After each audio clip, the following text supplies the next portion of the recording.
Wes, there are only 3 NFL games in Week 2 that match up 2 teams that are both 1-0. One of those is in Atlanta. Packers and Falcons. Time for final thoughts. All right, Wes, what's the stake? Mike, a fast start and a surge of momentum. The Green Bay Packers got a big emotional victory last week in Chicago. Now they can parlay that forward against the Atlanta Falcons before they even get back to Lambeau Field and finally open up the season the following week against the New Orleans Saints.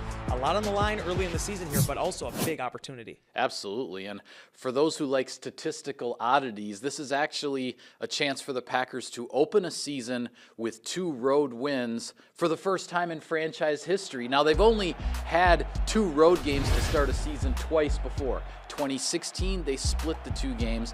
All the way back in 1924, they lost 2 games. So maybe a little bit of Packers history on the line here Sunday.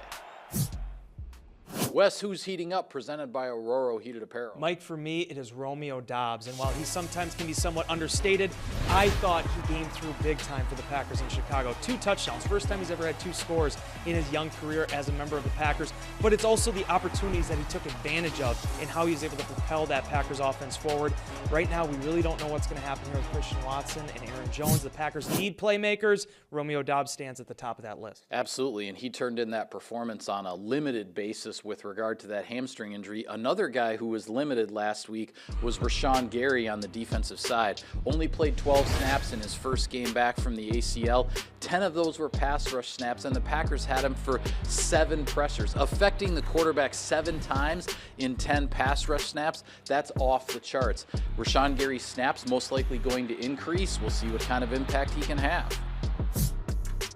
Wes, I say the Packers win this game if they can get Desmond Ridder to throw his first career interception. This young quarterback has 5 NFL starts under his belt. Nobody's picked him off yet. But the other context to that is that the Falcons won their game last week with a 3-0 turnover margin, and the Packers won theirs with a 2-0 turnover margin. Neither one of these offenses has turned the ball over yet in 2023. The Packers want to make the Falcons the first one. Absolutely, Mike. And to make that happen, they need to stop the run. We know Cordarrelle Patterson is going to be back in this one for the Falcons, and that's a big piece because that's really the third head of this monster running game. You know, Bijan Robinson, we saw last week, he can catch, he can run.